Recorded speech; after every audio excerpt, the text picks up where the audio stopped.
Final revision में आपका स्वागत है और मैं हूं यश। आज के वीडियो में हम पब्लिक एडमिनिस्ट्रेशन या लोक प्रशासन की बात करेंगे। वुड्रो विल्सन को लोक प्रशासन का पिता या फादर ऑफ पब्लिक एडमिनिस्ट्रेशन कहा जाता है। इनके अनुसार लोक प्रशासन कानून को व्यापक तथा व्यवस्थित रूप में लागू करने की अभिव्यक्ति है। एल.डी. वाइट के अनुसार लोक प्रशासन में वे सभी कार्य सम्मिलित होते हैं जिनका उद्देश्य सार्वजनिक नीति का निर्माण और उसे लागू करना होता है। लूथर गुलिक कहते हैं कि लोक प्रशासन एक शासकीय विज्ञान है। मार्शल ई. डेमॉक का मत है कि लोक प्रशासन कहाँ और कैसे से संबंधित है। अब देखो यहाँ पर Woodrow Wilson, L D. White, Marshall Dimock और फिफनर जो हैं वो कहते हैं कि लोक प्रशासन में तीनों अंग आ जाते हैं शासन के, कार्यपालिका, न्यायपालिका और विधायिका। लेकिन साइमन, लूथर गुलिक, हेनरी फ्योल और विलोपी कहते हैं कि लोक प्रशासन में केवल कार्यपालिका आता है। तो आगे पब्लिक एडमिनिस्ट्रेशन के दो नेचर देखने मिलते हैं, दो प्रकृति बताई गई हैं। पहला एकीकृत दृष्टिकोण, जिसमें प्रशासन में सार्वजनिक नीतियों को लागू करने से लेकर उनके प्रबंधन, तकनीकी, कर्मचारी, चपरासी तथा सरकार के विभिन्न अंग इसमें शामिल हो जाते हैं। ये एकीकृत दृष्टिकोण होता है जिसके समर्थक एल.डी. वाइट और डेमॉक हैं। दूसरा है प्रबंधकीय दृष्टिकोण, जो कहता है कि लोक प्रशासन प्रबंधन की गतिविधि तक ही सीमित है, उसमें उच्च श्रेणी के प्रबंधकीय अधिकारी सम्मिलित होते हैं। इसके समर्थक लूथर गुलिक, स्मिथ, साइमन, वर्ग और थॉमसन है। कुछ विद्वान लोक प्रशासन को साइंस से भी जोड़ते हैं। देखो, साइंस या विज्ञान में क्रमबद्धता, नियमितता और सामान्यीकरण होता है। इसी प्रकार लोक प्रशासन में भी विज्ञान की तरह ही किसी भी व्यवस्था के व्यवस्थित ज्ञान का अध्ययन किया जाता है। अब कुछ विचारक लोक प्रशासन को कला कहते हैं क्योंकि इसे वे प्रशासन की व्यक्तिगत क्षमता और गुणवत्ता से संबंधित मानते हैं, जहां कोई व्यक्ति किसी नियमों से परे अपनी क्षमता के अनुसार प्रशासन की कला को संचालित करता है।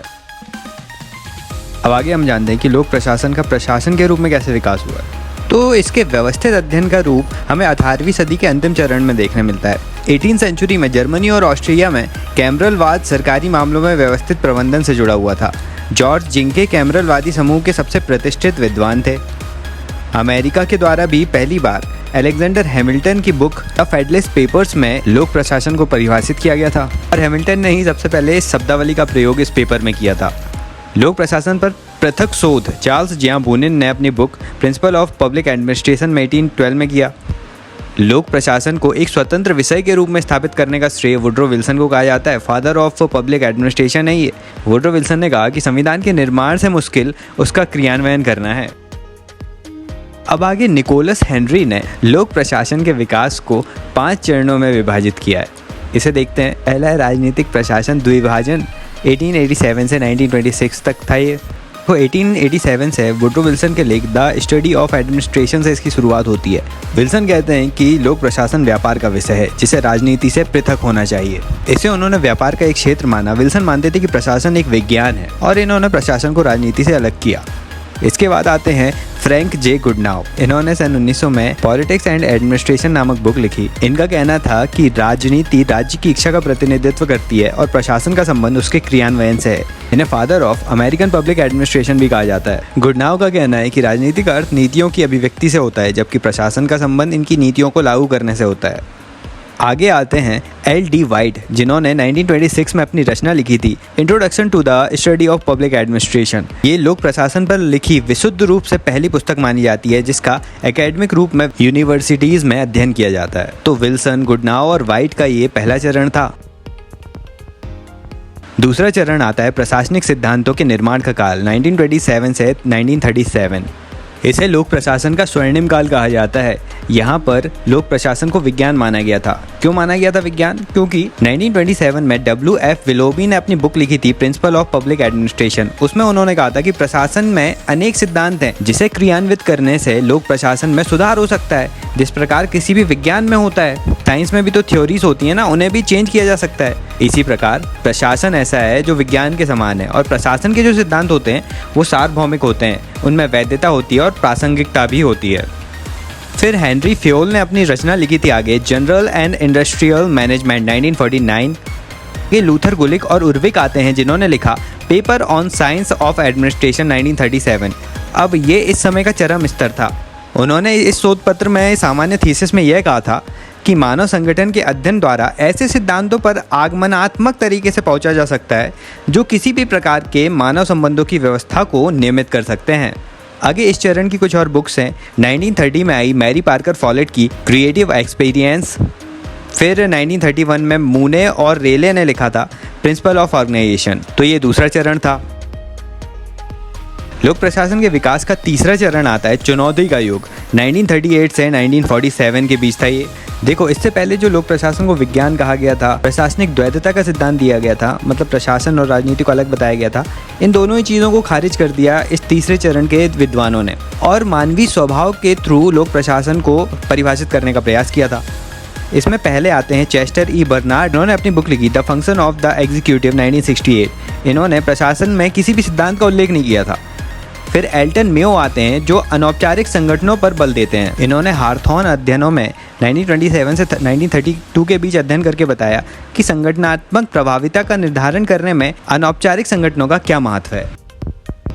आगे आते हैं रॉबर्ट डॉल, जिन्होंने लिखा था the science of public administration 1947 में। इन्होंने लोक प्रशासन के विज्ञान के रूप में होने का खंडन कर दिया था। 3 चीज़ें बताई इन्होंने।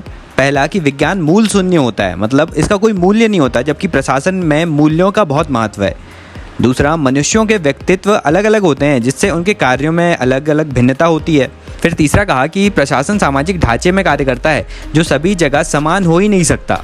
अब ये जो प्रशासन के विकास का चुनौती का युग है, तीसरा चरण है, इसमें मुख्य विषय लोक प्रशासन के अध्ययन में मानव संबंध और व्यवहार उपागम की वकालत करना है। रॉबर्ट डॉल ने 1947 में the science of public administration 3 problems में लिखा कि लोक प्रशासन में विज्ञान का उद्भव तब तक संभव नहीं हो सकता जब तक कि आदर्शवादी मूल्यों के स्थान को स्पष्ट नहीं किया जाए। लोक प्रशासन के क्षेत्र में मनुष्य की प्रकृति को बेहतर तरीके से नहीं समझा जाता और एक तुलनात्मक अध्ययनों का संग्रह नहीं होता जिससे कि उन सिद्धांतों और समानताओं को खोजा जा सकेगा।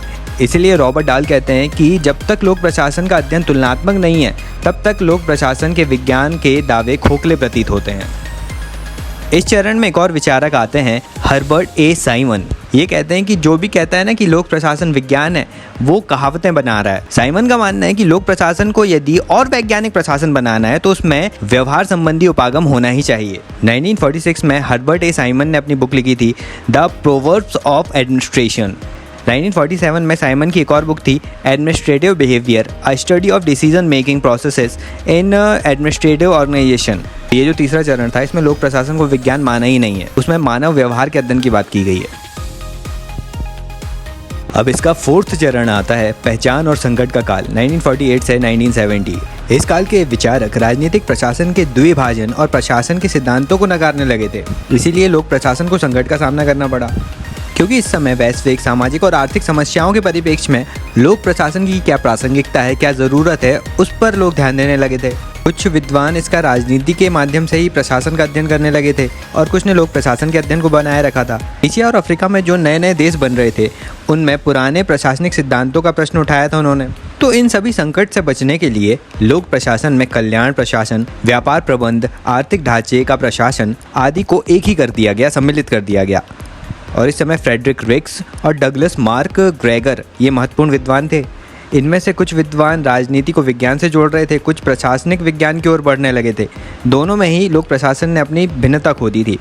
1956 में एडमिनिस्ट्रेशन साइंस क्वार्टरली पत्रिका का प्रकाशन शुरू हुआ। इसके बावजूद भी पब्लिक एडमिनिस्ट्रेशन ने अपना निजी स्वरूप खो दिया था और व्यापार प्रबंध की ओर उसे मुखातिब होना पड़ा।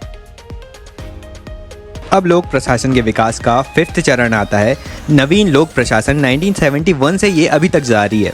इस चरण का मुख्य विषय था लोक नीति विश्लेषण का सरोकार।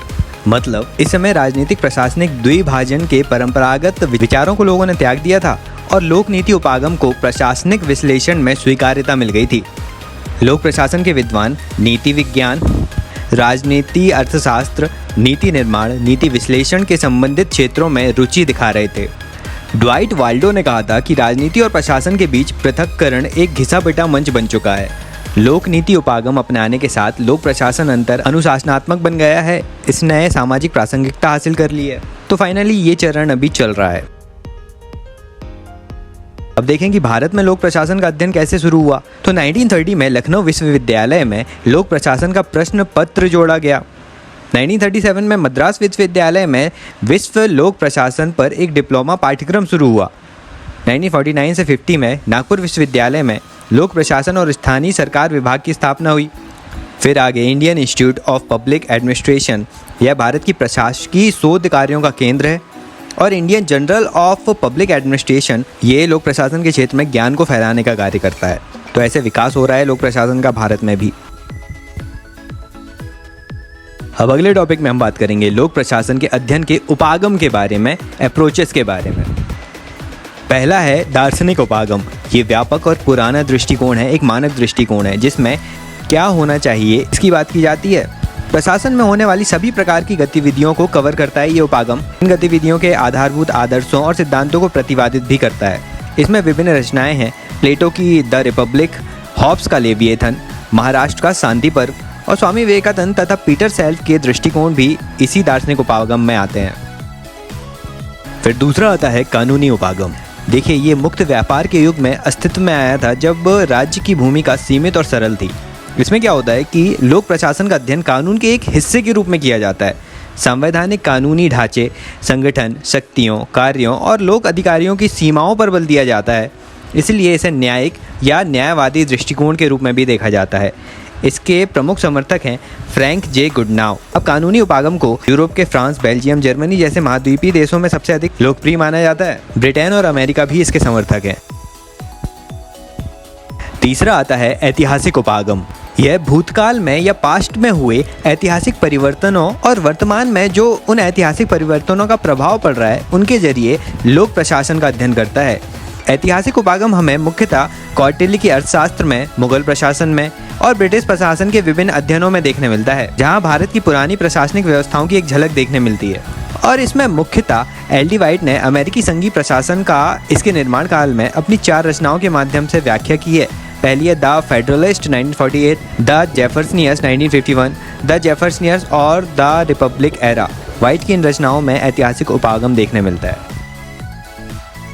फोर्थ आता है केस पद्धति उपागम। ये केस स्टडी ऐसा है, इसके समर्थक ड्वाइट वॉल्डो हैं। ये प्रशासकीय वास्तविकताओं को पुनर्निर्मित करने का प्रयास करता है। इस पद्धति उपागम की शुरुआत 1930 के दशक में अमेरिका से हुई। अब केस पद्धति उपागम का संबंध उन खास घटनाओं के विस्तृत वर्णन से है जो प्रशासन के निर्णय निर्माण में मुख्य भूमिका निभाते हैं और उस ओर ले जाते हैं। मतलब रियलिस्टिक वर्ल्ड में ऐसी कंडीशंस का अध्ययन करना है इसमें, इनका प्रभाव प्रशासन पर पड़ता है। फिर 1952 में public administration and policy administration नाम से 20 केस स्टडीज हैरोल्ड स्टीन के संपादन में प्रकाशित हुए थे। भारत में भी भारतीय लोक प्रशासन संस्था नई दिल्ली और राष्ट्रीय प्रशासनिक संस्था मसूरी में कई केस स्टडी प्रकाशित हुए हैं। ड्वाइन वॉल्डो के अनुसार केस स्टडी लोक प्रशासन के अध्ययन और अध्यापन का एक स्थायी अंग होने जा रहा है। तो ये था केस पद्धति उपागम। अब इसके अलावा और भी दृष्टिकोण या उपागम है। संरचनात्मक उपागम, मानव संबंध उपागम, व्यवहार संबंधी उपागम, तुलनात्मक उपागम, पर्यावरण उपागम, विकास उपागम, लोक चयन उपागम आदि। इनको डिटेल में देखेंगे हम, लेकिन हम देखते हैं कि ये उपागम 2 तरीके से और डिवाइड होते हैं। पहला अनुभविक उपागम है, जिसमें ये देखा जाता है कि लोक प्रशासन क्या है। इसमें वास्तविक प्रशासनिक स्थितियों के बारे में सुझाव दिया जाता है। दूसरा मानक उपागम आता है, जो इस बात पर केंद्रित होता है कि लोक प्रशासन में होना क्या चाहिए। ये आदर्शवादी प्रशासनिक स्थितियों को बताता है। अब बात करते हैं व्यवस्था उपागम के बारे में। इस शब्द का सबसे पहले प्रयोग जीव विज्ञान में लुडविग वॉन बर्टलॉन्फी ने किया। इन्होंने सामान्य व्यवस्था सिद्धांत का विकास किया था। अब व्यवस्था उपागम में ना इतिहास, भूगोल, राजनीति विज्ञान, समाजशास्त्र आदि जैसे जो सामाजिक व्यवस्था के विभिन्न अंग हैं उन्हें शामिल किया जाता है। जैसे शारीरिक व्यवस्था और उसके अंग होते हैं। ये एक अंतर अनुशासनिक पद्धति है, इंटरडिसिप्लिनरी मेथड है। अब सामाजिक विज्ञान में व्यवस्था उपागम का सबसे पहले प्रयोग टॉलकॉट पार्सन्स ने किया था। इसने व्यवस्था उपागम को उस अवधारणा के रूप में परिभाषित किया जो संबंध की बोधगम्यता, नियमितताओं को समेटने वाले अंगों, संगठकों और प्रक्रियाओं के बीच आत्मनिर्भरताओं के जटिल समूह के साथ साथ अन्य जटिल समूह और उसके परिवेश की ओर संकेत करते हैं। मतलब व्यवस्था की अवधारणा में व्यवस्थाओं के विभिन्न अंगों के बीच जो अंतर संबंध है, व्यवस्था और उसके परिवेश के बीच जो संबंध है, उसका अध्ययन किया जाता है। किसी भी व्यवस्था में 5 मूल अंग बताए गए हैं। पहला आगत, दूसरा प्रक्रिया, तीसरा निर्गत, चौथा फीडबैक और 5वां है परिवेश। अब संगठनों में भी हमें ये 5 चीज़ें देखने मिलती हैं ना। व्यवस्थाओं को भी 2 रूप में बताया गया है। पहला है खुली व्यवस्था, जिसमें पारगम्य सीमाएं होती हैं जो परिवेश के साथ लगातार संबंध बनाए रखती हैं। ये अधिक आंतरिक विभेदीकरण, विशिष्टीकरण और विस्तार के साथ विकसित होती हैं और उस संगठन को उच्च स्तर की ओर बढ़ाती हैं। वहीं दूसरी ओर बंद व्यवस्था होती है जिसकी सीमाएं अपारगम्य होती हैं। ये अपने परिवेश के साथ घुलती मिलती नहीं है। जो बंद व्यवस्था है वह अव्यवस्था, असंगठन और आत्मविनाश की ओर बढ़ती है, जो सकारात्मक एंट्रोपी है। अब एक संगठन के रूप में किसी भी व्यवस्था उपागम में ना कुछ उप व्यवस्थाएं भी आ जाती हैं, जैसे तकनीकी, समर्थक, रख रखाव, अनुकूलन, मनोवैज्ञानिक, संरचनात्मक और प्रबंधन उपव्यवस्था। अब व्यवस्था उपागम में इन विद्वानों का योगदान है। MP फॉलेट जो संगठन के व्यवस्था उपागम को अपनाया था इन्होंने। रॉबर्ट वीनर ने साइबरनॉटिक्स के क्षेत्र में अग्रणी काम किया, जिसमें आगत, प्रक्रिया, निर्गत, फीडबैक, परिवेश वाली एक व्यवस्था के रूप में संगठन को एक स्पष्ट मार्गदर्शन दिया जाता है। फिर हर्बर्ट साइमन की बुक है ऑर्गेनाइजेशन, इसका भी योगदान महत्वपूर्ण है। तो ये था व्यवस्था उपागम। आगे बात करते हैं निर्णय निर्माण उपागम के बारे में, डिसीजन मेकिंग अप्रोच। देखो, जब हमारे पास एक से ज़्यादा ऑप्शंस उपलब्ध होते हैं, किसी चीज़ के विकल्प ज़्यादा हैं, तो उनमें से जो सबसे सकारात्मक विकल्प है, जिसमें नकारात्मकता सबसे कम है, उसे चुनना ज़्यादा अच्छा माना जाता है। टेरी ने निर्णय निर्माण को 2 या अधिक संभाव्य विकल्पों में से एक व्यवहारिक विकल्प को चुनने के रूप में परिभाषित किया है। अब देखो, यहाँ पर जो पॉलिसी या नीति होती है वो एक दिशा निर्देश या गाइडलाइन कहलाती है, लेकिन जो निर्णय है वो एक कार्य होता है जिसे हम करते हैं। अब इससे पहले जो हमने विचारक पढ़े थे ना, वो परंपरागत विचारक निर्णय निर्माण या डिसीजन मेकिंग थ्योरी को नहीं मानते थे। हेनरी फ्योल और उर्विक ने निर्णय सिद्धांत को शिष्टमंडल या डेलीगेशन तथा सत्ता या अथॉरिटी से संबंधित माना है। वहीं टेलर ने कहा है कि केवल वैज्ञानिक प्रबंधन ही निर्णय निर्माण का आदर्श आधार है। सबसे ज़्यादा इसमें व्याख्या साइमन ने की है। उनके अनुसार निर्णय का अभिप्राय फैक्ट या तथ्यों तथा मूल्य या वैल्यू से है। साइमन कहते हैं कि संगठन में सभी स्तर पर निर्णय लिए जाते हैं और जो परंपरागत सिद्धांत है वो बस कहावतें हैं। निर्णय निर्माण एक अनुभाविक उपागम है और डिसीजन मेकिंग नीति निर्माण से काफ़ी निकटता से जुड़ा हुआ है, मगर वो एक नहीं है लेकिन बहुत क्लोज हैं एक दूसरे से। डिसीजन मेकिंग का पहला व्यापक विश्लेषण चेस्टर बर्नार्ड ने किया था। उन्होंने कहा था कि निर्णय की प्रक्रिया मोटे तौर पर चुनाव को संकीर्ण बनाने की तकनीकें हैं। फिर हर्बर्ट ए साइमन आते हैं, जिन्होंने डिसीजन मेकिंग को विभिन्न कार्यवाहियों के वैकल्पिक रास्तों के बीच में सर्वोत्तम तार्किक चुनाव करना ही निर्णय निर्माण बताया है। हर्बर्ट साइमन ने डिसीजन मेकिंग के 3 स्टेप्स बताए हैं। पहला है आसूचना गतिविधियाँ या इंटेलिजेंसी एक्टिविटी, इसमें निर्णय लेने के अवसरों की खोज होती है। दूसरा डिज़ाइन एक्टिविटीज़, जिसमें कार्यवाही के संभव रास्तों का आविष्कार, विकास और विश्लेषण होता है, मतलब कितने ज़्यादा विकल्प हैं हमारे पास। और तीसरा आता है सिलेक्शन एक्टिविटी या चुनाव गतिविधियाँ, जिसमें दिए गए विकल्पों में से एक को चुनना होता है। तो ये 3 स्टेप्स बताए थे हर्बर्ट साइमन ने। अब डिसीजन मेकिंग का भी वर्गीकरण किया गया है। साइमन ने 2 तरह से बताया इसे, पहला नियोजित और दूसरा अनियोजित डिसीजंस। फिर पीटर ड्रैकर ने समजात और अद्वितीय निर्णय बताए हैं। फिर चेस्टर बर्नार्ड ने सांगठनिक और व्यक्तिगत निर्णय की बात की है। निर्णय निर्माण से संबंधित विभिन्न मॉडल भी सामने आए हैं। पहला है साइमन का परिसीमित तार्किकता मॉडल, इसे व्यवहारिक विकल्प मॉडल भी कहते हैं। मतलब इसमें क्या है, जो प्रशासनिक मनुष्य को प्रायोरिटी दी है साइमन ने, आर्थिक मनुष्य को नहीं। प्रशासनिक मनुष्य ऐसा होता है कि विकल्पों के चुनाव में संतुष्ट होकर प्रशासनिक मनुष्य जो दुनिया देखता है वह असली दुनिया का सरलीकृत प्रतिरूप है। मतलब जो भी विकल्प हैं उनका चुनाव कर सकता है वो इस रूप में कि उन विकल्पों को सरल करेगा और अनुभव के माध्यम से उन विकल्पों में जो सबसे श्रेष्ठ होगा उसका चयन करता है। तो ये साइमन का तार्किकता मॉडल है। आगे अन्य मॉडल आते हैं। चार्ल्स ई लिंडब्लॉम का वृद्धिशील मॉडल, एज्जिओनी का मिश्रित मॉडल और ड्रॉर का ऑप्टिमल मॉडल। तो ये थी डिसीजन मेकिंग अप्रोच। आगे बात करते हैं पारिस्थितिकी उपागम के बारे में।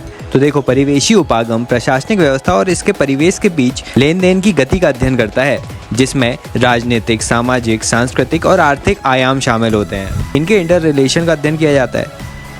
लोक प्रशासन में परिवेशी उपागम की शुरुआत J.M. गॉस, रॉबर्ट ए डाल, रॉस्को मार्टिन तथा F.W. रिक्स ने की थी। यहाँ पर F.W. रिक्स the ecology of public administration जो इनकी बुक है उसमें संरचनात्मक कार्य संबंधी उपागम को अपनाते हैं, जिसके अनुसार हर समाज की विशिष्ट संरचना होती है जो विशिष्ट कामों को करती है। रिक्स ने यहाँ पर फ्यूज्ड प्रिज्मेटिक डिफ्रैक्टेड मॉडल दिया था। इन्होंने पारंपरिक कृषि आधारित समाज के निकट संलयिता और आधुनिक औद्योगिक समाज के निकट विवर्तित समाज को बताया था। इनके संलयित प्रिज्मीय विवर्तित मॉडल में कृषक और औद्योगिक दोनों का ही चरित्र सम्मिलित है। फिर इन्होंने प्रिज्मी शाला मॉडल भी दिया था, जिसमें प्रिज्मी समाजों में प्रशासनिक व्यवस्थाओं तथा उनके परिवेश के बीच संबंधों का अध्ययन किया जाता है, जिसमें विषम जातीय समाज, औपचारिकता और परस्पर व्यक्ति सम्मिलित होते हैं। तो ये लोक प्रशासन के विभिन्न उपागम थे। अब आगे हम बात करते हैं डेवलपमेंट एडमिनिस्ट्रेशन या विकास प्रशासन के बारे में। इस शब्द का सबसे पहले प्रयोग भारतीय प्रशासक U.L. गोस्वामी ने किया था 1955 में। इन्होंने अपने लेख the structure of development administration in India में इसका प्रयोग किया। अब फादर ऑफ डेवलपमेंट एडमिनिस्ट्रेशन कहा जाता है अमेरिकी विद्वान जॉर्ज ग्रांट को। इनकी बुक है development administration concept, goal and methods 1979। अब विकास प्रशासन का उद्भव क्यों हुआ? तो देखो क्या होता था कि पहले लोक प्रशासन में परंपरागत लोक प्रशासन द्वारा प्रशासन के लिए प्रशासकों का जो माध्यम था उस पर ज़्यादा जोर दिया जाता था और लक्ष्यों पर कम। अगला रीज़न है कि नए नए स्वाधीन विकासशील देशों का उदय हो रहा था। विकासशील देशों में संयुक्त राष्ट्र द्वारा प्रायोजित विकास योजनाएं भी इसका एक कारण है। फिर नवोदित विकासशील देशों तक अमेरिकी आर्थिक और तकनीकी सहायता योजनाओं का विस्तार करना था। फिर 1960 में कॉम्परेटिव एडमिनिस्ट्रेशन ग्रुप की स्थापना हो गई थी और विकासशील देशों में जो पश्चिमी मॉडल हैं वो अप्लाई नहीं किए जा सक रहे थे, उनके लिए नए प्रशासनिक मॉडल की खोज करना ज़रूरी था। इसीलिए यह विकास प्रशासन सामने आया। अब विभिन्न विद्वान क्या कहते हैं उनको देख लेते हैं। तो जॉर्ज ग्रांट कहते हैं कि विकास प्रशासन ऐसे अभिकरणों, प्रबंधन तंत्रों और प्रक्रियाओं का एक जाल है जिनकी स्थापना सरकार द्वारा विकासात्मक लक्ष्यों को हासिल करने के लिए की जाती है। डोनाल्ड सी स्टोन के अनुसार व्यापक रूप से विकास प्रशासन का सरोकार राष्ट्रीय विकास की उपलब्धि से होता है। लक्ष्य, मूल्य और परिवर्तन की रणनीतियां भिन्न हो सकती हैं। योजनाएं, नीतियां, कार्यक्रमों और परियोजनाओं का निर्माण तथा क्रियान्वयन इस विकास प्रशासन के अंतर्गत किया जाता है। फिर इसके बाद आते हैं एडवर्ड वीडनर। ये सबसे इम्पॉर्टेंट है। वीडनर कहते हैं कि जो पारंपरिक प्रशासनिक विचारधारा हैं वो पहले प्रशासक के जो माध्यम थे उस पर ज़्यादा बल देते थे और लक्ष्यों पर कम बल देते थे। इसकी आलोचना करते हैं वीडनर और कहते हैं कि विकास प्रशासन का संबंध विकास के लिए अधिकाधिक नवाचार से है, मतलब डेवलपमेंट के लिए इनोवेशन होना चाहिए वहाँ। इन्होंने डेवलपमेंट एडमिनिस्ट्रेशन को कार्योन्मुखी प्रशासन तथा लक्ष्योन्मुखी प्रशासन के रूप में परिभाषित किया है। मतलब ये कह रहे हैं कि एडमिनिस्ट्रेशन में ऐसा काम होना चाहिए जिसमें आधुनिकता हो, राष्ट्र का निर्माण हो, सामाजिक और आर्थिक परिवर्तन होना चाहिए। इसमें लक्ष्य को स्पष्ट रूप से ज़्यादा इम्पोर्टेंस दी गई है। मतलब जो प्रशासन करने का जो मेन एम है उसका आउटपुट क्या निकल रहा है उस पर। इन्होंने कहा कि विकास प्रशासन में प्रशासन लक्ष्योन्मुखी होना चाहिए, परिवर्तन उन्मुखी होना चाहिए, जनता की सक्रिय भागीदारी होनी चाहिए उसमें और नवाचार भी होना चाहिए प्रशासन में। आगे एक विचारक फेरल हार्डी कहते हैं कि विकास प्रशासन एक पाश्चात्य अवधारणा है। एक्चुअली विकास प्रशासन जो है वो तुलनात्मक लोक प्रशासन की ही देन है। ये सेकेंड वर्ल्ड वॉर के बाद प्रचलित हुआ था ये वर्ड, जिसका उद्देश्य लोक प्रशासन को अधिक वैज्ञानिक बनाना है, अधिक साइंटिफिक बनाना है, जो क्रॉस कल्चर या पार संस्कृति, क्रॉस नेशन या पार राष्ट्रीय संबंधों के अध्ययन को सम्मिलित करता है। इसमें कहा गया कि विकास प्रशासन का मतलब विकासशील देशों और अविकसित देशों में विकास के लिए जो योजनाएं बनाना है, गरीबी और बेरोजगारी समाप्त करना है तथा अन्य कल्याणकारी कार्यों के लिए प्रशासन के उपयोग करने से संबंधित है। ये मतलब अच्छे से व्यवस्था सुचारू रूप से चलती रहे, लोगों में समानता रहे, गरीबी ना रहे, इन सब चीज़ों को कल्याणकारी राज्य को प्राप्त करने के लिए डेवलपमेंट एडमिनिस्ट्रेशन सामने आया है। अब एक विचारक आते हैं रिक्स। इन्होंने विकास प्रशासन के बारे में ये कहा कि इसके दो पहलू होते हैं, पहला विकास का प्रशासन और दूसरा है प्रशासन का विकास या प्रशासनिक विकास। ये डेवलपमेंट एडमिनिस्ट्रेशन को उस रूप में बताते हैं कि कोई भी संगठन अपने डेवलपमेंट के लिए, अपने नीतियों और योजनाओं के विकास कार्यक्रमों के लिए प्रशासन में कौन कौन सी पद्धतियां यूज़ करता है, वही डेवलपमेंट एडमिनिस्ट्रेशन है। मतलब इन्होंने विकास प्रशासन को प्रशासनिक क्षमताओं के सुदृढ़ीकरण के रूप में लिया है। अब डेवलपमेंट एडमिनिस्ट्रेशन के कुछ गुण, कैरेक्टरिस्टिक्स इस प्रकार हैं। पहला सामाजिक और आर्थिक बदलाव होना इसमें, दूसरा काल संबंधी आयाम, तीसरा लक्ष्य प्रदर्शन, चौथा नागरिक सहभागिता, पांचवा प्रतिबद्धता, छठवां है संरचनात्मकता, सातवां है उपभोक्ता केंद्रित, आठवां है परिवेशी परिप्रेक्ष्य, नौवां है प्रतिक्रियात्मकता और 10वां है प्रभावशाली तालमेल। मतलब एडमिनिस्ट्रेशन के सारे गुण आ गए इसमें। सिंपल लैंग्वेज में कहें तो विकास प्रशासन गतिशील और लचीला है। इसके उद्देश्य जटिल और अनेक हैं। यह विकेंद्रीकरण में विश्वास रखता है तथा रचनात्मकता और आविष्कार को बढ़ावा देता है। विकास प्रशासन को बढ़ावा देने वाले कुछ विचारक हैं Edward W Weidner, Fred W Riggs, Joseph La Palombara, Ferrel Heady, Milton J Esman, Albert Waterston, Lucian Pye, Merle Fainsod, Alfred Diamant, Harvind Swerdlow, William J Siffin और हान बीन ली। तो ये था विकास प्रशासन या डेवलपमेंट एडमिनिस्ट्रेशन। बस लोक प्रशासन का यह वीडियो इतना ही। अगले लेक्चर में हम ऑर्गेनाइजेशन की बात करेंगे। वीडियो अच्छा लगा, इन्फॉर्मेटिव लगा तो लाइक कर दो, शेयर करो दोस्तों के साथ। पहली बार चैनल पर आ रहे हो, subscribe this channel. Thank you so much for listening.